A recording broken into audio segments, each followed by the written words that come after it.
안녕하십니까. 오늘은 러시아 경제에 대한 이야기를 좀 드리겠습니다. 이 경제 이야기 하기에 앞서서 이 유튜브를 어떻게 만들 건지 제가 말씀 좀 드리겠습니다.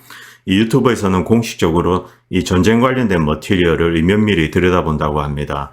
미국이나 유럽 연합의 입장에서는 주적이 이제 러시아입니다. 이 러시아에서 국영 미디어 업체가 만든 영상물, 이것은 하이브리드 선전전에 이용될 수가 있기 때문에 이것에 대해서 이제 면밀히 들여다보고 이 검열을 하겠다고 했기 때문에 전쟁 관련된 방송은 제가 만들면은 럼블에 올리고 이 커뮤니티 방에 링크를 올리도록 하겠습니다. 그리고 그것과 상관없는 내용은 그대로 유튜브에 방송을 만들어 올리도록 하겠습니다. 오늘 주제는 서방 정부와 서방 선진 기업들이 이 러시아 제재를 지금 강력하게 가하고 있습니다. 이 전대미문의 강도의 제재입니다. 이것에 대해서 제 생각을 좀 말씀드리겠습니다. 러시아 내 서방 기업 자산 몰수에 나선 푸틴이 일종의 반격을 시작했습니다. 현재 이렇게 무분별하게 진행되고 있는 이 대러시아 경제 제재, 이것은 궁극적으로 이 서방 기업과 미국 경제 그리고 유럽 연합 경제에 큰 악영향을 끼칠 수 있습니다. 그것에 대해서 제가 좀 말씀드리겠습니다. 이 방송 내용이 이 러시아를 이제 비호하는 것 같지만 저는 러시안 에이전트가 아닙니다. 그냥 객관적인 사실을 있는 그대로 말씀드리고 싶은 겁니다. 미국 경제력은 세계 최강입니다. 미국이 이제 경제에 있어서 슈퍼파워가 될 수 있는데 핵심적인 요인들이 있습니다. 그 중에서 가장 중요한 것은 역시 기업입니다. 크라운 주얼이라고 할 수 있습니다. 인텔, 테슬라 이런 기업들이 있습니다. 이런 기업들이 가장 중요한데 이런 기업들을 잠깐 이제 배제하고 미국 경제를 이렇게 좀 추상적으로 보겠습니다. 미국은 스탠다드, 표준과 플랫폼 그리고 채널, 마켓, 시장을 소유하고 있습니다. 이 네 가지가 미국을 세계 최강의 국가로 만드는 데 이제 크게 기여를 하는 겁니다. 그런데 이 미국이 무분별한 정치적인 외교적인 이유에서 이제 제재를 가하게 된다면 이런 요인들에 대해서 이제 세계에서 신뢰를 잃어버리게 됩니다. 그것에 대한 이야기를 좀 드리겠습니다. 전쟁이 시작되고 서방 정부는 먼저 이제 러시아에 경제 제재를 내립니다. 그리고 서방 기업들을 여기에 동참시킵니다. 기업들이 이제 원하지 않는 기업들도 있을 겁니다. 그러나 이 서방 정부들이 밀어붙여서 결국 이 기업들이 따라가게 됩니다. 이런 어떤 정부와 기업의 동조 현상은 그 배후에 어떤 거대한 집단이 있는 게 아닌가. 월드 이코노믹 포럼, 최근에 이제 ESG라든가 기업에게 어떤 공산주의적인 표준, 플랫폼 이런 것을 강요하는 게 있습니다. 그래서 여러 가지 음모론을 떠올릴 수가 있는데 그런 것은 잠깐 배제하고 그냥 있는 그대로 오늘은 말씀드리겠습니다. 일단 서방 기업들이 이제 러시아와 이 거래 관계를 끊겠다, 러시아에서 떠나겠다, 러시아 내 사업을 접겠다, 이런 이야기를 하고 있습니다. 궁극적으로 이것이 어떤 영향을 끼칠 수 있는지 그것에 대해서 좀 말씀드리겠습니다. 지난주에 여러분들이 잘 아시는 비자와 마스터카드 이제 사태가 있었습니다. 비자와 마스터카드가 어느 날 갑자기 러시아와 이제 거래 관계를 끊겠다고 했습니다. 비자와 마스터카드 역시 이제 러시아의 은행들과 협약을 맺겠죠. 그래서 러시아 내 국내에서 발행한 비자 카드, 마스터카드를 들고 러시아 사람들이 이제 해외 여행을 하면서 쓰게 될 겁니다. 그런데 갑자기 이제 이게 안 되는 겁니다. 바로 그런 사태가 벌어졌는데 비자와 마스터카드 제재 이후 러시아 은행은 즉각적으로 대응했습니다. 비자와 마스터카드와 이제 관계를 끊고 중공의 유니언페이로 이제 국제 결제 플랫폼을 도입을 했습니다. 향후에는 러시아 은행에서 유니언페이 로고가 찍힌 이제 카드를 발급을 할 겁니다. 그걸 들고 러시안들은 해외 돌아다니면서 이제 사용을 하게 됩니다. 결국 이러한 제재가 지속되면은 중공이 최대 수혜자가 될 수밖에 없습니다. 중국이 일종의 이제 채널 역할을 하게 되는 거죠. 그럼 미국과 서유럽이 중공에 대해서 경제 제재를 가하면 되지 않는가? 러시아의 경제 제재를 하지 않는다는 그 이유로 중공에 대해서 이제 제재를 가할 수가 있습니다. 실제로 그런 제재를 당하는 국가들이 있습니다. 그러나 공격적인 제재를 가할 수 없는 이유가 있습니다. 그동안 미국과 서유럽은 제가 누차 말씀드리지만 중국 공산당이 제공하는 이 10억의 노예 노동력에 그냥 중독되어 있는 겁니다. 그리고 대단히 이제 중국 인민들의 노예 노동력은 효율적입니다. efficient하죠. 그래서 이들에 의존하다 보니까 자그마한 부품부터 그리고 이제 최종 단계에 이르기까지 서플라이 체인을 중공에 의존하게 된 것입니다. 이것을 하루아침에 바꿀 수는 없습니다. 그걸 시도했던 인물이 이제 트럼프 대통령이죠. 그러나 결국 물러나고 이제 지지부진해졌습니다. 이런 상황에서 서방은 자신들이 사용할 공산품을 만들어주는 중공에 대해서 이제 제대로 된 제재를 가할 수가 없는 거죠. 그래서 이런 중공이 뭐 현재 러시아 제재가 이어지게 되면 결국 최대 수혜자가 될 수밖에 없습니다. 그런데 각국은 어리석게도 여기에 서방 기업들을 동참시켰습니다. 저는 이 사태를 굉장히 심각하게 보고 있습니다. 제가 앞에서 잠깐 언급했지만 이 월드 이코노믹 포럼이 ESG니 뭐니 하면서 거의 이 전체주의적인 시스템으로 지금 이 서방 국가들을 몰고 가고 있습니다. 그리고 서방의 기업들도 자신들이 생각하는 내러티브 안에 가두어버리는 거죠. 기후변화 아젠다, 뭐 ESG 이런 것을 강요하는데, 그런데 전쟁이 터졌습니다. 전쟁이 터졌는데 이것은 국제적 외교적 분쟁입니다. 열전이죠. 그런데 여기에 서방 각국 정부는 나섰는데 기업을 이제 반강제적으로 여기에 끌어들인 겁니다. 이들 기업들은 이 기업의 목적은 돈벌이입니다. 돈이 되는 거면 이제 뭐든지 하게 됩니다. 물론 나쁜 짓은 하면 안 되죠. 그런데 이 원하지 않게 이 러시아 제재에 동참하게 되었습니다. 뭐 여러분들 여기 나와 있는 기업 전부 세계적인 기업입니다. 삼성도 들어가 있습니다. 이러한 정부 주도의 제재에 기업들이 끌려가게 되면 결국 어떤 일이 벌어질 수 있을까? 그것에 대한 이야기를 좀 드리겠습니다. 뭐 유튜버는 트위터 마찬가지입니다. 자, 유튜버는 공식적으로 러시아의 국영 펀드를 받는 미디어에 이제 그 언론사들이 보도하는 내용은 검열하겠다고 했습니다. RT 뉴스입니까? 이런 것들이 이제 검열되겠죠. 자, 결국 유튜버는 러시아에서 퇴출되는 이야기랑 똑같습니다. 2009년도에 중국 공산당은 트위터나 유튜버 뭐 이런 것들을 퇴출시켜 버렸습니다. 지금 중국에는 다른 이제 자신들만의 플랫폼을 씁니다. 그러나 러시아는 이 미국의 플랫폼을 써왔는데 이 유튜버나 이제 트윗이 제재에 동참했기 때문에 결국은 유튜버도 러시아 사업을 접어야 할 겁니다. 바로 이런 역작용이 있는 거죠. 제가 한 3월 5일에 이런 글을 쓴 적이 있습니다. 지금도 유효하기 때문에 제가 잠깐 소개해 드리겠습니다. 비자, 마스터카드 등이 러시아 제재에 동참을 했는데 서구에 기반을 둔 기업이 글로벌리스트에 의해 거의 반강제로 러시아의 비즈니스를 중단하는 상황에 직면했다. 아래 러시아를 떠나겠다는 기업이 있는데 이들 기업들이 러시아에 투자한 자산이 얼마인 줄 아는가?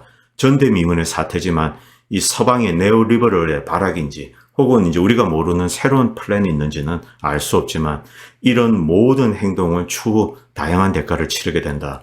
서방이 현재 뭐 러시아의 부호들의 계좌를 동결했습니다. 러시아 부호들이 플로리다나 뭐 하와이, 뉴욕, 캘리포니아, 샌프란시스코 이런 곳에 뭐 별장도 사두고 첩도 보내놨습니다. 그리고 이 플로리다에 가면 마이애미 근처에 보면 러시안 타운이 있습니다. 러시아 100만 장자들이 뭐 500만 불짜리 콘도들을 이제 돌이 쳐가지고 거기서 첩들이 살고 있고 러시아 이 재벌들은 이제 왔다 갔다 하면서 이제 노는 거죠. 그런 곳이 있는데 이 거부가 첩 앞으로 마이애미 별장 사주고 호화요트와 거액을 파킹한 액수를 다 합친 것과 서방 기업이 러시아에 투자한 자산이 비교를 해보겠습니다. 비교 자체가 불가능합니다. 서방 기업이 러시아에 투자한 자산이 훨씬 엄청 많습니다. 삼성, 소니, 토요타, 포드, 뭐 현대자동차 이런 회사들이 투자한 자산은 비교가 안 될 정도로 많습니다. 만약 갈등이 극단적으로 격화되면 러시아는 국내에 투자된 해외 기업 자산을 몰수할 수 있습니다. 베네수엘라, 쿠바, 이란 이런 일은 항상 일어납니다. 자, 스위프트, 페트로달러, 비자, 마스터카드, 뉴욕 증시 이런 금융기관이 현재 동참했습니다. 금융기관이 동참하게 되면 어떤 일이 벌어질까요? 1989년, 90년에 이 동유럽 공산국가들과 소비에트 체제가 무너졌습니다. 그리고 미국이 원탑이 되었습니다. 이제 미국이 슈퍼파워가 되어서 미국을 대적할 자는 아무도 없어졌습니다. 미국이 이런 원탑이 되고 난 이후 미국 경제는 크게 팽창했습니다. 그 이전에 소비에트 체제가 붕괴되기 이전에는 세계는 반본되어 있습니다. 그 이후 미국은 스탠다드, 표준과 플랫폼, 채널, 마켓, 시장 여기에서 압도적인 경쟁 우위를 가지게 됩니다. 우리가 또 세계 증시 이야기하면 뉴욕 스탁 익스체인지를 떠올리죠. 오일을 살 때 페트로달러를 낸다. 이런 것들이 범세계 이제 표준이 된 것입니다. 결국 이 공산 체제가 무너지면서 미국의 영향력은 전 세계에 투사된 것입니다. 그것이 미국 경제에는 커다란 이제 어떤 잠재적인 경쟁 우위를 주게 된 것입니다. 이 전 세계에 이제 엄청난 영향력과 지배력, 장기적인 이익을 확보하게 된 것입니다. 그리고 미국은 기축통화답게 이제 무역수지 적자가 계속 발생합니다. 그러나 유입 자본이 늘 돈이 있는 사람들은 미국에 파킹을 하고 싶어 합니다. 러시아인이든 중국인이든 한국인이든. 그래서 돈을 벌면은 미국에 파킹하고 이제 그 고가의 부동산을 사고 미국 주식을 사고 이럽니다. 이런 유입 자본의 수혜를 미국은 또 누려온 겁니다. 페트로달러는 이 스탠다드입니다. 그리고 비자나 마스터카드 일종의 플랫폼이죠. 뭐 유튜버나 트위터 다 플랫폼입니다. 이 미국의 이제 기업들이 경쟁 우위를 가지게 됩니다. 그런데 이러한 것에는 굉장히 중요한 것이 있습니다. 신용입니다. 트러스트. 철저한 신용에 의해서 이런 것들은 운용이 되어야 하는 겁니다. 그런데 이제 어떤 전쟁이 발생했습니다. 외교적, 국제적으로 물론 이 사태는 큰일입니다. 그런데 전쟁이 발생했다는 그 이유로 일종의 민간 기업이라고 할 수 있는 이제 미국의 여러 가지 기업들이 끌려와서 이 정치적인 외교적인 제재에 동참을 하게 됩니다. 이 경우 세계 국가들은 미국을 주시하게 됩니다. 앞으로 내가 미국에 잘못 보이면은 완전히 이제 망할 수 있겠다. 그래서 이제 대안을 찾게 되는 거죠. 자, 미국을 믿을 수 없는 나라로 보고 모든 나라는 미국의 공격에 대비해서 대안을 찾게 됩니다. 스탠다드와 플랫폼, 채널, 그리고 마켓의 절대 강자인 미국의 독보적 위치가 흔들리게 되는 것입니다. 그리고 세계가 이원화되는 계기가 될 수 있습니다. 자, 미국과 서방 중심으로 어떤 일들이 벌어지고 있습니다. 최근에 여러분들 한 2, 3년 동안 제가 여기서 말씀드리진 않지만은 이 최근 2, 3년 동안에 이제 벌어진 일은 서방의 월드 이코노믹 포럼, 미국, 그리고 EU, 나토 이들이 중심이 된 것입니다. 소위 이제 이 유럽 국가들 그리고 유럽 국가들에서 이제 식민지를 건설해서 만들어진 국가들 캐나다, 미국 그리고 호주 이런 국가들이 주도를 하고 있습니다. 그런데 이런 상황을 지켜보면서 이제 기존의 이 유럽과는 궤를 달리하고 있는 러시아, 중국, 인도, 파키스탄, 동남아시아, 남미, 아프리카 이들 나라들은 이 서방 국가의 이런 움직임을 지켜보게 됩니다. 자, 세계가 이원화된다. 만약에 이제 이것은 가설입니다. 아직까지는 현실성은 없지만 제 개인적인 생각에는 조만간 어떤 방식으로 해결책을 이제 러시아나 유럽이 찾으려고 노력을 할 것 같습니다만, 그러나 만약에 이런 이원화가 끝까지 가게 된다면 어떤 일이 일어나는지 제가 말씀드리겠습니다. 중국, 러시아, 파키스탄, 인도, 중앙아시아, 이란, 시리아, 아프리카, 남미, 동남아 국가는 한 3, 40억 인구를 앞세워서 서방과 분리된 표준 플랫폼 채널, 마켓을 만들려고 할 것입니다. 여기서 핵심적인 요소를 정리하면은 에너지, 자원, 제조업, 첨단 기술과 소프트웨어 부분입니다. 그리고 식량이 있습니다. 제가 좀 빠뜨렸는데요. 과거 제3세계와 공산권에서는 이 제조업 인프라의 경쟁력이 없었습니다. 그래서 사실은 이 공산국가들이 다 무너졌습니다. 그런데 지금은 이 제조업 인프라를 갖추고 있습니다. 어디에? 중국입니다. 중국이 사실상 세계의 공장으로 이 서방 국가들 역시 이제 중국의 생산기지에 의존을 하고 있습니다. 이런 상황에서 러시아가 중국과 가까워지게 된다면 중국의 경제력은 더욱더 커지게 되는 거죠. 이 중재력, 아비트리지도 커지게 되는 겁니다. 자, 인도와 러시아는 그리고 소프트웨어 강자입니다. 첨단 기술만 보강하면 서방과 분리된 경제권 구축이 가능합니다. 중국, 인도, 러시아는 첨단 기술에서 물론 미국이나 일본, 유럽에는 미치지 못합니다만은 어떤 잠재력은 가지고 있는 나라입니다. 소위 이제 미국 내 음모론자로 불리는 알렉스 존스가 황당한 음모론을 하나 주장했습니다. 클라우스 슈왑이 페트로달러의 지위를 약화시키고 위안화와 유로를 강화하기 위해서 이런 전대무문의 제재 조치를 주도하고 있다. 좀 황당한 음모론이죠. 그런데 처음에는 그냥 웃기는 이야기죠. 웃기는 이야기라고 생각을 했는데 어느 날 갑자기 민간 금융기관들이 동참을 한 겁니다. 사실은 황당한 겁니다. 스위프트도 그렇고 비자, 마스터카드 역시 여기에 가세를 했습니다. 그래서 결국 헛소리만은 아니겠구나 이런 생각이 들었죠. 물론 클라우스 슈왑이 여기까지 생각했다고는 생각하지 않습니다만 이런 이 디커플링이 지속이 되게 된다면 미국의 페트로달러의 지위는 약화될 수밖에 없습니다. 정치와 외교와 이 철저히 분리되어야 할 금융 섹터에서 이런 황당한 제재 조치가 나오고 멀쩡한 기업들을 반강제로 제재에 동참시키면 그 역효과는 상상하기 힘듭니다. 서방 세계가 가하는 제재를 본 나라들은 이 서방 세계 압제를 벗어나기로 작정하고 새로운 블록을 만들 수 있을 겁니다. 만약 이 새로운 블록을 만들게 된다면 그 욕 효과는 크고 그리고 그 피해 대부분은 미국이 감당하게 됩니다. 만약 이 세계가 다시 이제 이 공산국가가 무너지기 전 체제로 극단적인 가정입니다만 그리 돌아간다고 생각해 봅시다. 미국의 영향력은 전 세계 투사되다가 갑자기 이제 반만 투사가 되는 겁니다. 그리고 이제 미국의 경제력의 잠재력도 역시 축소가 되게 되는 거죠. 바로 이런 약점이 있는 겁니다. 지금 우리가 사용하는 표준 플랫폼 마켓 채널은 미국이 압도적으로 지배하는데 인도 역시 러시아를 보고 서방에서 분리된 대안을 찾게 될 겁니다. 미국이 물론 강자입니다. 그러나 세계 전체로 보면 인구의 5%에 불과합니다.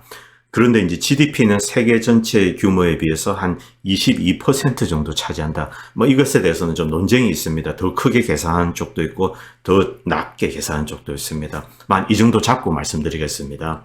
미국은 그런데 이 지배적 위치 때문에 이 GDP의 22%도 상당히 이제 부풀려서 계산되었다라고 말하는 사람들이 많습니다. 이런 황당한 제재, 현재 경제 제재는 미국의 국가적 신용에 치명적인 악영향을 끼치고 국제적인 지도력 역시 상실해 갈 겁니다. 자, 미국이 러시아 이제 뭐 정치적인 이유로 제재를 가했습니다. 그런데 그 제재가 지나친 겁니다. 기업들까지 동참시키고 이 신용에 의해서 이제 움직여야 할 뱅킹 시스템까지 여기에 끼워 넣은 겁니다. 그럼 이 다른 나라 사람들은 이제 미국과 사이가 틀어지면 어느 날 갑자기 이제 비자 마스터카드도 못 쓰게 된다. 이런 생각을 할 수밖에 없는 거죠. 이것은 미국의 신뢰에 치명적인 악영향을 끼칩니다. 흔히들 이 미국의 기축통화 지위에 대해서 지나치게 과장해서 해석하는 사람들이 있습니다. 그런데 미국의 기축통화는 거저 주어진 것이 아닙니다. 미국은 이 달러에 대한 신뢰를 지키기 위해서 온갖 부문에서 다양한 노력을 합니다. 여러분, 연준에서 금리 결정을 합니다. 그 연준에서 금리 결정을 할 때 전 세계에 이제 핵심적인 은행들이 있습니다. 은행들을 옵저버로 이렇게 조인을 시킵니다. 같이 함께 회의를 합니다. 뭐 중국 같은 경우는 공상은행이라든가 그리고 뭐 이 도이치방크 이런 굵직한 은행들이 있을 겁니다. 이런 은행들이 와서 옵저버 자격으로 이제 미국의 연준에서 어떤 금리 결정을 내렸는지 그런 것에 대한 뭐 기준 이런 것에 대해서 다 토의하고 함께 참여해서 회의를 합니다. 물론 결정권은 가지고 있지 않습니다만 미국이 이런 이유로 금리 정책을 이렇게 취했다. 이런 것을 다 보게 됩니다. 이것은 미국의 뱅킹 시스템을 투명하게 유지를 하고 신뢰성을 높이기 위해서 그런 겁니다. 이런 작업을 통해서 이 미국의 기축통화 지위는 이렇게 유지가 되게 되는 겁니다. 기축통화 지위에는 가장 핵심적인 요인은 군사력이나 뭐 페트로달러가 아닙니다. 사실은 신뢰입니다. 트러스트입니다. 그런데 정치적인 이유에서 무분별한 제재가 가해지면은 이런 신뢰가 흔들리는 거죠. 흔히 미국의 군사력을 이용하면 전 세계를 뭐 지배할 수 있다. 전 세계가 싸우다 이긴다. 이건 망상입니다. 진실을 말하면은 미국은 베트남이나 아프가니스탄 같은 나라도 온전히 정복할 수 없습니다. 전쟁에서 이겨서 그 나라를 완벽하게 정복하는 작업은 항공모함이나 탱크로 되는 일이 아닙니다. 숫자와 실존하는 세계와의 간극은 엄청난 것입니다. 비행기를 타고 다른 나라를 가면은 전혀 다른 세계와 사람들이 존재합니다. 세계는 우리의 이 아이디어를 넘어서 존재하는 겁니다. 미국은 그들을 신용으로 유혹해서 스탠다드에 편입하고 그 프리미엄을 누려왔습니다. 그런데 이 프리미엄을 국제적인 분쟁으로 이제 손상시킨 거죠. 흥미있는 상황입니다. 제가 이런 가설을 이야기하겠습니다. 황당한 가설이지만 불가능한 것은 아닙니다. 내가 만약에 푸틴 같으면은 이런 이제 일방적인 제재가 지속된다. 러시아 내 서방 기업 투자 자산을 모조리 몰수하겠다고 협박할 수 있을 겁니다. 아마 수십 배의 손실을 서방 기업에 끼칠 수 있을 것이고 단기적으로 물론 러시아는 고통받습니다. 전 세계에서 경제 제재로 목을 조었는데 고통 안 받는다는 건 말이 안 되죠. 그러나 이 엄청난 내핍을 통해서 버텨낼 수는 있습니다. 서방 기업으로부터 몰수한 자산을 가지고 설비를 돌려서 물건도 만들고 장기적으로 비서방 기업과의 새로운 경제, 에너지, 기술의 에코시스템을 만들게 될 겁니다. 만약에 러시아가 이제 이것을 하게 된다면 1차적인 파트너는 중국, 그리고 인도 이쪽이 될 겁니다. 최고의 파트너인 중국과 인도를 합치면 엄청난 잠재력을 가지게 되고 만약 이것이 형성된다면 한국과 인도는 양다리를 걸쳐야 합니다. 반드시 걸쳐야 합니다. 미국과 서방이 우리나라 경제를 책임질 수가 없습니다. 일본도 마찬가지고요. 자, 일본과 한국은 서방의 경제 블록 그리고 이 유라시아 경제 블록에 이제 양다리를 걸치게 될 겁니다. 미국과 캐나다 인구 다 합치면 한 4억 정도 될 겁니다. 서유럽 한 3억 5천 정도 된다고 칩시다. 자, 이 7억의 인구가 어떤 블록을 독점하려고 합니다. 그런데 여기에 한 40억 정도의 인구로 새로운 경제 블록이 형성된다 생각해 보십시오. 자, 일본, 한국, 대만 양다리를 걸칠 수밖에 없는 겁니다. 세계에는 미국과 서유럽이 없어도 존재할 수 있습니다. 지금 서구의 네오리버럴이 제정신이 아닌 겁니다.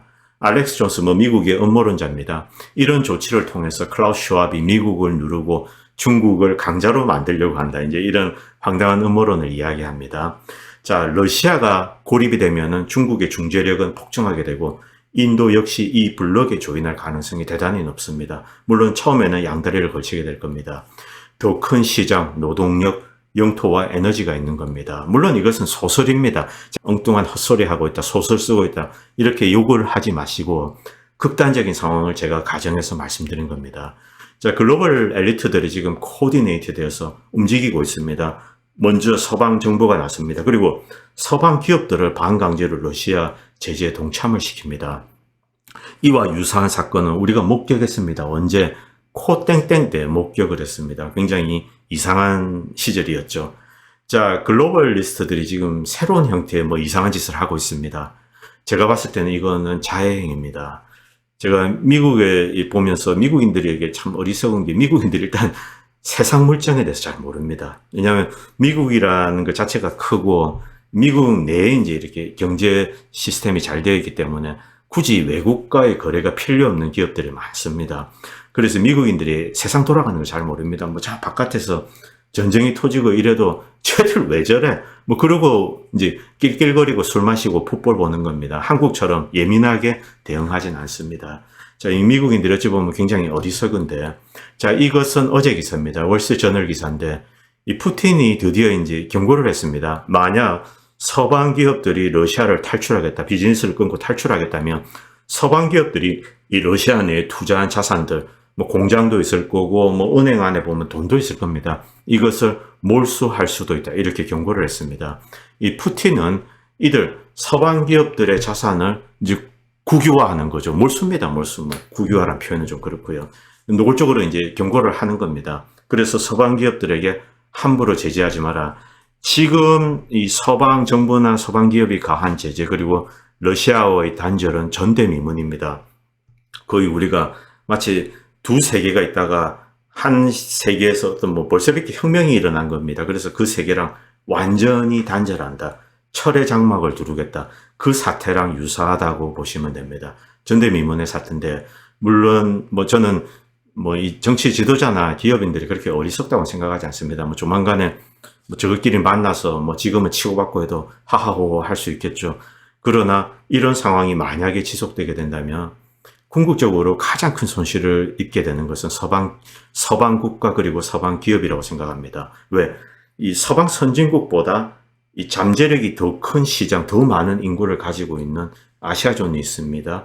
그리고 핵심 기술은 지금 서방이 가지고 있지만 이 아시아존의 중국이라든가 인도 그리고 러시아의 첨단 기술은 무시할 수가 없습니다.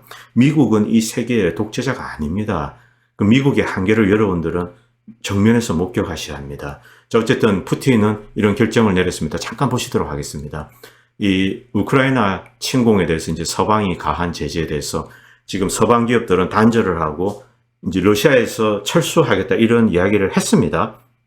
자, 그럼 맥도날드 매장이 예를 들면 한 100개가 있다 칩시다. 그러면 그 매장을 푸틴은 다 몰수하겠다 이렇게 선언을 한 겁니다. 몰수입니다. 몰수. 국유화하는 것. 그리고 밑에 보시면은 이제 여기에 이 여러 가지 이제 러시아 내 법을 이용한 겁니다. 노동법을 이용한다든가.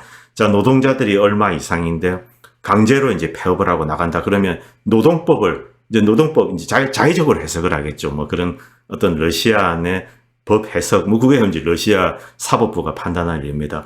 300인, 여기 보시면은 300인 이상 사업장이라고 했습니다. 만약 한 토요타가 한 1000명을 고용하고 있다. 근데 토요타가 갑자기 나가겠다. 나 나갈래요. 러시아랑 단절해야 돼요. 그래 나간답니다. 그러면 야, 너 300인 이상 고용을 하고 있는데 노동법 위반이네. 너 몰수. 이제 너 공장 모조리 은행에 있는 계좌 전부 다 이제 러시아 것. 이렇게 하는 겁니다. 이런 황당한 조치가 나오게 되면은 결국 러시아는 몰수한 다음에 그 공장을 돌려서 이렇게 이제 무언가 물건도 생산하게 됩니다. 중간에 잠깐 보시겠습니다. 일단 실업을 막습니다. 러시아 경제 붕괴를 막기 위해서 이제 실업을 막고, 그리고 러시아가 물건을 국내에서 생산할 수 있는 능력을 확보하는 겁니다. 자, 이것은 엑시스텐셜한 겁니다. 실존적인 위협입니다. 만약에 이들이 탈출하게 러시아가 방치해 둔다면은 러시아는 뭐 실업이 일단 급증하게 되고 큰 위기에 직면할 수 있습니다. 물론 석유를 팔아서 먹고 살 수는 있습니다만, 그러나 뭐 그것만 가지고 되는 건 아니죠, 경제라는 게. 그래서 서방 기업의 제재를 그냥 가만히 눈 뜨고 보지 않겠다, 이렇게 나오는 겁니다. 만약 이것이 단행되면은 이 서방에서 가지고 있는 뭐 러시아인들의 부자들의 자산 이런 것보다도 이것이, 제가 정확한 수치는 모르겠지만은 수십 배가 아니라 뭐 100배, 200배가 될 수도 있다고 생각합니다. 엄청나게 많은 기업이 러시아에 많은 투자를 했습니다.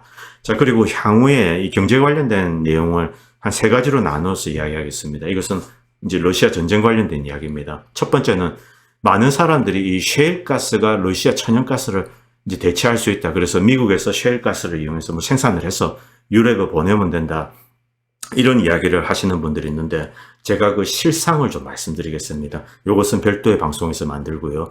그리고 서방과 제3세계의 디커플링이 진행되면 발생할, 일단 제가 좀 무식하기 때문에 아주 학술적으로 앞에서 했던 이야기 이상의 수준은 말할 수가 없습니다. 이것과 관련된 굉장히 좋은 글이 올라왔기 때문에 제가 그거를 이제 다음 방송에서 한번 소개하겠습니다. 그리고 밑에 굉장히 중요한 겁니다. 서방의 금융기관이 안고 있는 시한폭탄들이 있습니다. 그리고 서방 국가들은 서방의 금융기관도 포함합니다. 부양할 식솔과 빚쟁이 자식들이 많이 있습니다. 그런데 러시아는 이게 없습니다. 자, 이것은 어떤 뜻이냐면은 소비에트가 무너질 때를 잠깐 떠올려 보겠습니다. 러시아가 왜 망했는가? 소비에트 체제가 왜 망했는가? 소비에트는 이제 이 공산주의 종주국입니다. 그리고 전 세계 공산주의 국가들이 뭐 예를 들면 그때 한 4, 50개가 있었다고 칩시다. 이 4, 50개 국가를 이제 거의 먹여 살려왔다라고 해도 과언이 아닙니다. 어떤 공산주의 국가에서 위기가 발생하면 소비에트에서 경제적 지원을 했습니다. 북한의 경제 지원을 하고 바로 이런 것을 떠올리시면 됩니다. 그런데 러시아는 이런 문제에 있어서 완전히 자유로운 국가입니다. 지금 러시아의 경제 상황은 그렇게 나쁘지 않습니다. 뭐 6천억 달러 정도의 외환 보유고를 가지고 있고 금을 지난 10년 동안 사모았습니다. 어떤 이유에서 사모하는지 모르겠는데 금도 있고, 그리고 러시아는 식량이 있습니다. 에너지가 있습니다. 석유가 있죠. 그리고 지하 자원이 있습니다. 그리고 인구가 있습니다. 뭐 1억이 넘는 인구가 있습니다. 이런 것들을 컴바인 하면은 러시아는 스스로 버텨나갈 수가 있는 겁니다. 여기에 이제 중국과 비즈니스를 하면서 필요한 부품들을 사오면 됩니다. 자, 그런데 제가 드리는 말씀은 뱅킹 시스템 관련된 겁니다. 인터내셔널 뱅킹 시스템. 러시아는 독립되어 있습니다. 그래서 러시아 혼자 문제를 풀어가면 됩니다. 만약에 고립이 되게 된다면요. 그런데 이 서유럽과 미국의 뱅킹 시스템, 인터내셔널 뱅킹 시스템은 남미, 중남미, 그리고 아프리카, 뭐 중동, 이들과 다 연결이 되어 있습니다. 그런데 지난 2, 3년간의 이제 코땡땡 사태로 인해서 사실상 이 개도국들이 치명적인 타격을 입었습니다. 그리고 그들이 안고 있는 부실 채권, 뭐 국가부채 이런 것들은 엄청난 겁니다. 그것이 아직 수면 위에 올라와서 본격적으로 터지지 않았을 뿐입니다. 2019년도에 이미 6개 국가가 부도가 났습니다. 아르헨티나는 뭐 디폴트가 항상 있는 일이죠.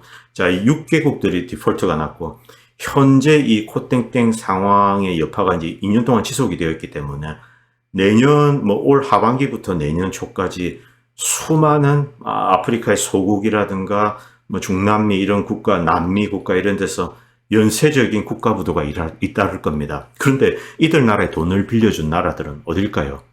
미국이나 서유럽의 뱅크들입니다. 자, 이들은 전 세계를 책임져 왔기 때문에 이런 어떤 금융 부실을 떠안아야 됩니다. 그런데 러시아는 거기서 자유롭습니다. 만약에 우리가 예상하는 어떤 금융 크라이시스가 발생을 한다. 글로벌 파이낸셜 크라이시스, GFC입니다. 이것이 또다시 발생한다. 이때 서유럽 뱅킹 시스템과 미국의 뱅킹 시스템은 큰 타격을 입을 수가 있습니다. 저는 앞에서도 말씀드렸지만 2013년도부터 굉장히 큰 위험이 다가올 거라고 말씀드렸습니다. 이것에 대해서도 제가 별도로 말씀드리겠습니다. 그런데 러시아는 여기서 자유롭고 지 혼자 이제 먹고 살면 됩니다. 책임질 식솔이 없다는 뜻입니다. 이런 내용들도 담아서 이제 계속 말씀드리도록 하겠습니다. 감사합니다. 다음 편에 뵙도록 하겠습니다.